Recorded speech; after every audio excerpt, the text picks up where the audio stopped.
The Courting Happiness podcast official merchandise store is now open.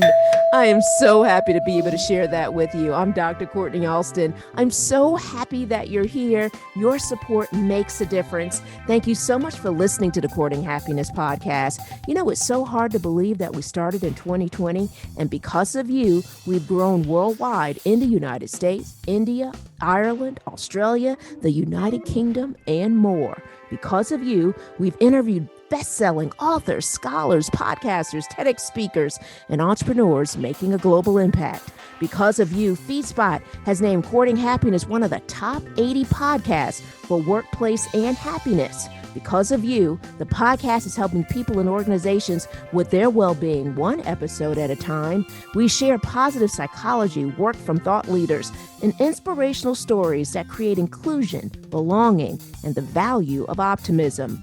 I'm so grateful for your support.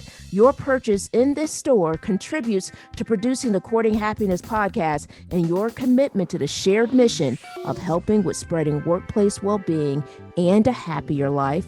Listeners like you help build Courting Happiness programming that promotes positivity, well-being, and it supports providing a range of content that continues with the mission.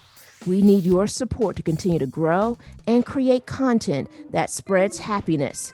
We hope you love wearing these specially made t-shirts, totes, and sweatshirts designed by me, and even inspirational cups too. Trust me, your morning coffee will love it. Every design is my thank you to you. So check out the Courting Happiness merchandise store at drkortnialston.com/merchandise. That's drkortnialston.com/merchandise. Thank you so much for supporting Courting Happiness. Now, let's get back to the podcast.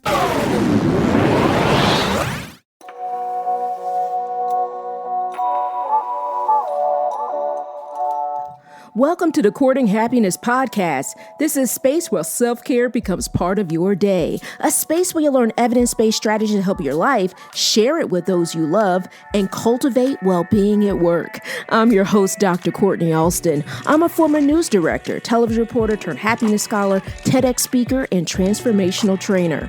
I also understand hardships. While working my dream job in television, I lived a nightmare suddenly becoming a young widow after 86 days of marriage. I became committed to learning more about resilience, healing, and happiness. This is how I discovered my area of research, which is positive psychology. Now I'm living my calling of training individuals and organizations on happiness.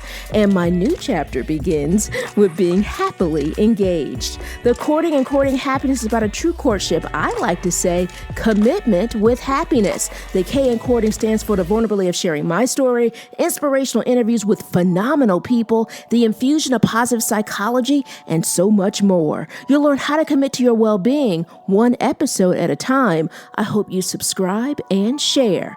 So, are you ready? Let's get started.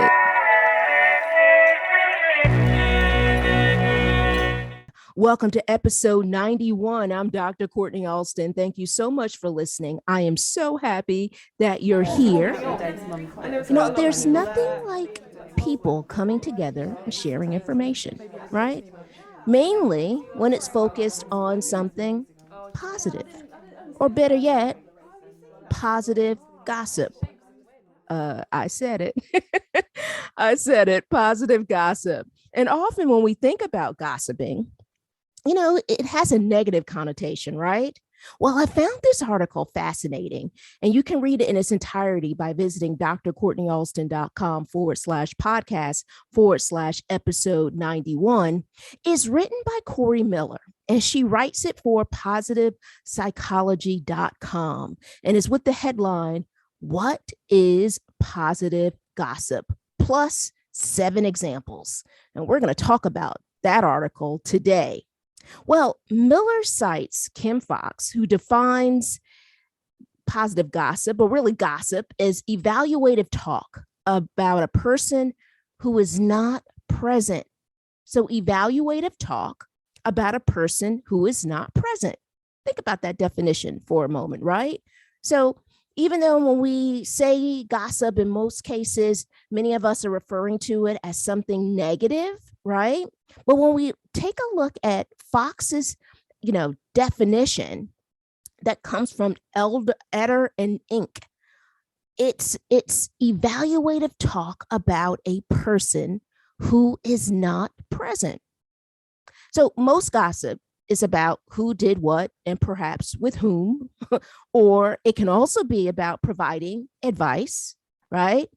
So it doesn't always have to be negative. It doesn't have to be negative. So you can also gossip about yourself. And have you ever strategically shared information about yourself to kind of boost your status or appeal or some levels of influence, right? So that's an interesting dynamic to think about. Something else is even more interesting that I really valued about the article. It talks about gossip in terms of different forms. So gossip can be positive, negative, or just neutral as it relates to information. So scholars have also categorized gossip in 3 areas: social information, physical appearance, or achievement.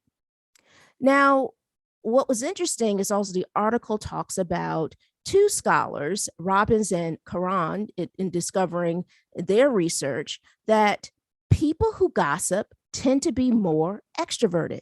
Something else that you might find interesting as it relates to gossip, right? And I'm kind of air quoting it in the studio as I'm sharing it with you, is that gossip tends to be about someone, a person already, someone that a person already knows, right?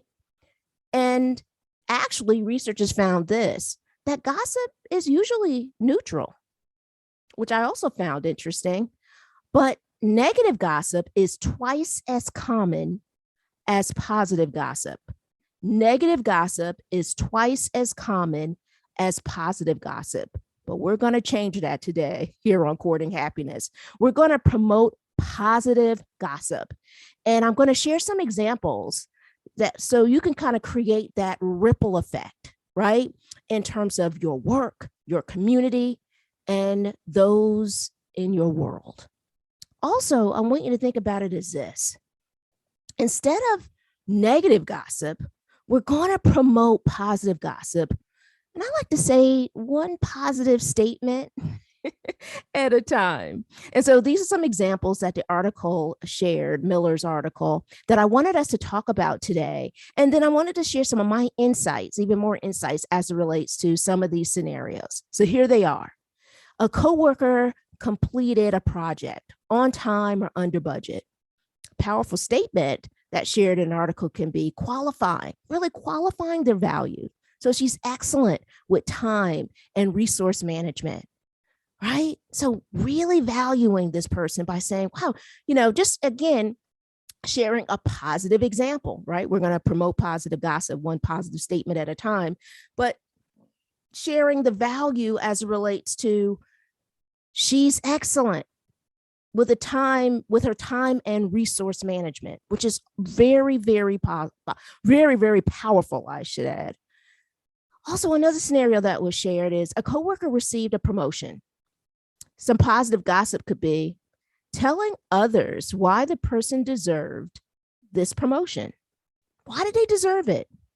You could say something like they were really a great fit for this job. Maybe even an example talking about she or he or they are very strategic in terms of their thinking and works well with the team. I mean, that individual is going to take it to new heights. It's going to really elevate this position. Again, positive gossip.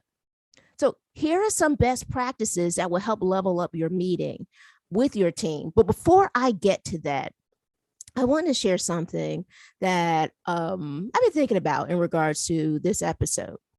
So one of the things that I love doing is I love speaking value to individuals. I love speaking value to individuals as it relates to, my work with them. I like to speak value to individuals as it relates to the people in my life, my friends, family. And I it's interesting because I consider my friends my chosen family. So it's funny. I was talking to a girlfriend who actually listens to this, uh, listens to this podcast. My beautiful girlfriend, Kathy Harper. And I remember she and I were on the phone a couple of weeks ago. So excited because she's moved to North Carolina, where I live, and I'm looking forward to spending time with her. And one of the things that she shared at the end of that call, she was like, I'm gonna let you go because you're to get ready for your family. And I shared with her, well, I'm already talking to family. I'm already talking to family, about to see family, and I'm already talking to family because I consider my friends family, and she is amazing, such an amazing human being, and I'm so grateful that she is my friend. So to spread some positive gossip about Kathy, I remember when I was in the PhD program, which is where we met. We started off in this, we're part of the same cohort in the PhD program. I remember the day that I was going to move, and I talked about it for like a couple of days. I was moving from my studio apartment and moving back to Georgia before I defended my dissertation, and also before I made the transition to being a lecturer in Georgia at a college there. So I remember here I am in my studio apartment in Gainesville, Florida, like literally steps away from the University of Florida. And I thought to myself, well, I moved in myself, right? I'm like, okay, I packed my car up. At the time, I had a Mazda 3. And I remember packing my car up and moving myself into my studio apartment. And it's interesting because it was a very interesting time when I did that, because for those of you who know, and those of you may not know, I should say, my mother died of cancer in 2016. And so her condition got, just started to really increase, or I should say her health started to decrease in regards to my time there. So my parents, who would normally always be there, and it's so funny, here I am in my 40s 30s talking about my I just have a great relationship with my parents that I'm really grateful for. And so normally it'd be something that we would kind of share together, or I could share with a friend. But I just said, no, that's okay, guys, I'm fine. And I drove by myself. So with that same mindset, I think that's how I thought, like I was thinking when I was time for me to move. So to fast forward, 40 years later, and I'm talking on the phone with Kathy, and I'm like, oh yeah, I'm gonna, get. She goes, how's your move? How's your packing going for your move? And I'm like, fine, it's fine. And she told me, she says, look, if you need my help, I'm here. I'm here. And I go, no, I'm fine. I'm fine. And she goes, well, just know I'm here. And I remember getting so overwhelmed while I was packing, because yeah, I might have moved into my studio apartment and packed my car up with all the things that I needed at the time. But in 4 years, you start to accumulate things, right? And I go, oh my goodness, there's a lot of stuff here. And so I remember giving her a call, and she dropped what she was doing to be there for me, like that. In a snap, she was there. And she's just that kind of person. So since we're talking about positive gossip, I want to spread some positive gossip about Kathy, and how grateful I am for her friendship and support. Like I said, I called her and I said, I think it's a little overwhelming. I'm kind of maybe a little over my head. Not a problem. She was right there,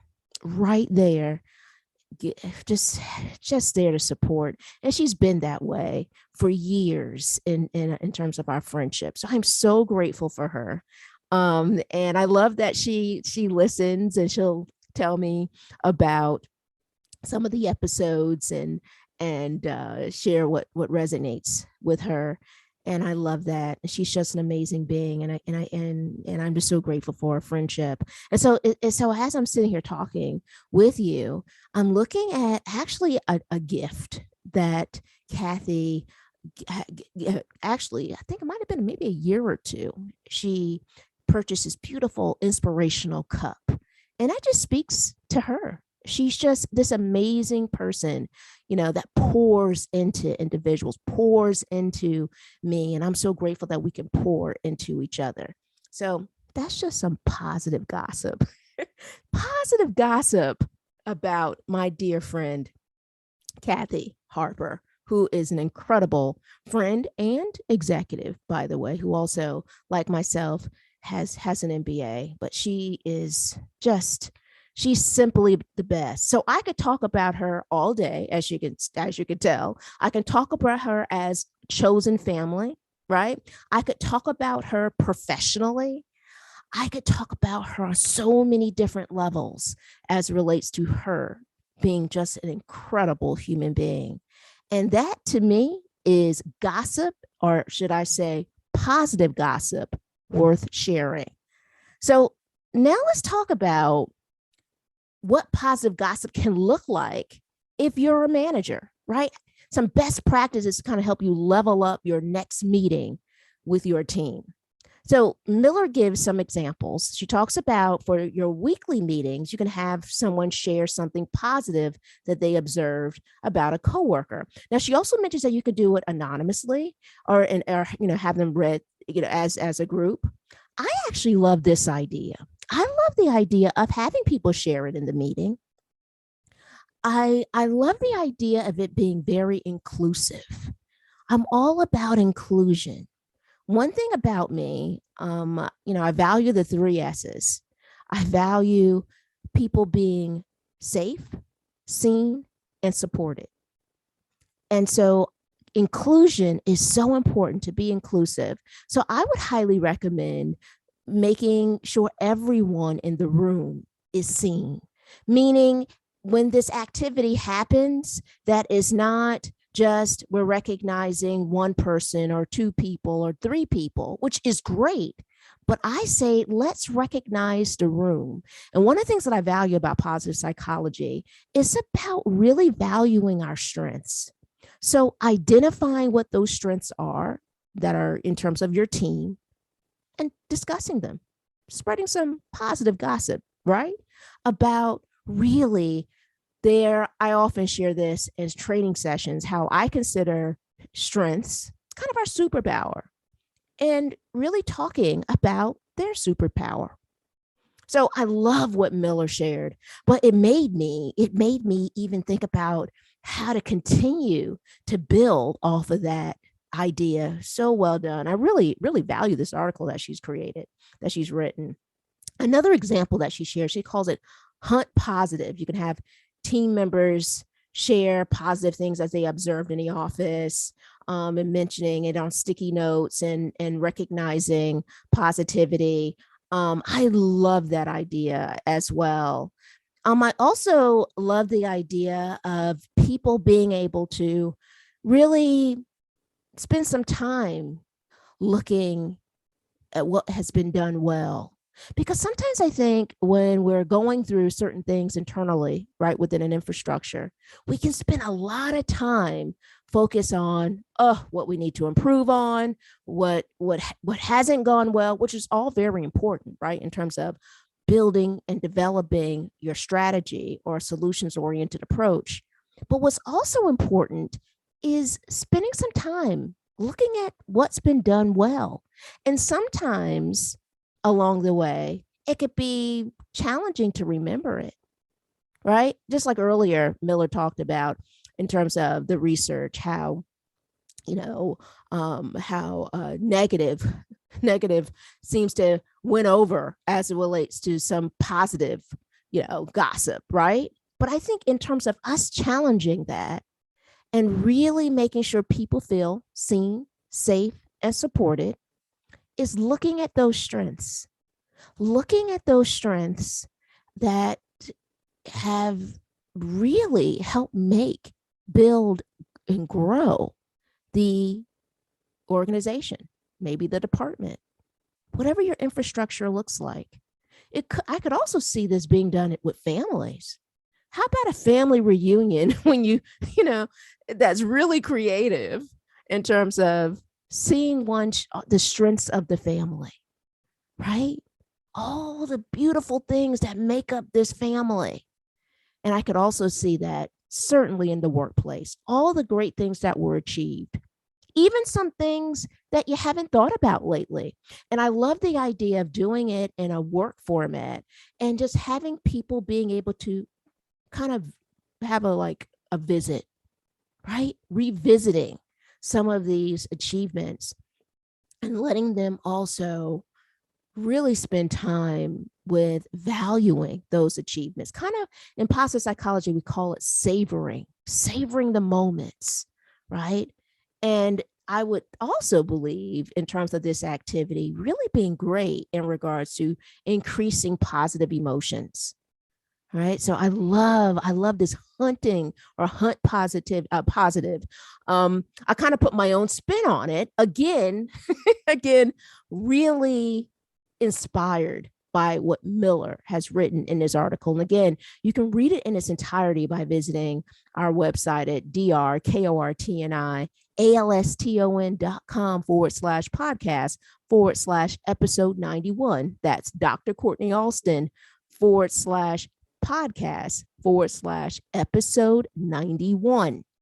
So Miller also gives us even more to think about, literally think about, and you can utilize what she refers to the think method. So she gives us this incredible method for us to process. And it's a great acronym. And what I love so much is what each letter stands for. The T stands for true. So you can ask yourself whether it's true. So this is great in terms of the process when when there's meetings and you're the facilitator of the meeting, and to kind of give the team some groundwork. It also really gives your team an opportunity to think about, okay, let's think through in regards to what we're going to share. And so what I love so much is T standing for true, asking yourself whether it's true. H standing for helpful. Will saying this really be helpful for the team? I stands for inspiring. Will this inspire my coworkers or motivate them? N stands for necessary. So like thinking about, is this really going to be impactful? Is this really necessary? And K might be one of my other favorites outside of the I, standing for inspiring. So the last word in terms of think, K, stands for kindness. Speaking kindly is so essential. And we've talked about it often on the Courting Happiness podcast, but compassionate work works. It works. So I hope this gives you something to think about. And I really hope this inspires you as it relates to how to continue to build your strategy and positive communication within your workplace, how to continue to think about increasing workplace well-being, and what you can do in terms of really helping to strengthen and support and to make your team feel safe. So, inspired by Miller, let's spread positive gossip in the workplace. Positive gossip is an excellent opportunity to make sure your team is positively seen. So check out Miller's article again by visiting drkortnialston.com/podcast/episode 91. Remember that your well-being is your most important job. I'm always here to help. Thank you so much for listening. Let's continue this conversation online. Email us at podcast@drkortnialston.com. That's podcast@drkortnialston courtinghappiness.com. Join us on Instagram at Courting Happiness. Don't forget, that's courting with a K. Also, I hope you join our private Facebook community. You can find us at Courting Happiness Podcast Community. Our private Facebook group is a safe haven to share, meet more people looking to build positive relationships, focus on well-being, and create a happier life. Now, are you ready to spread happiness? We hope you subscribe and share this podcast with your family, friends, coworkers, and all the important people in your world. We release a new episode every Thursday. Congratulations on your continued commitment to your courting happiness journey. Thank you so much for listening. We want you to be well, be happier, and be kinder to yourself. We can't wait to see you next week.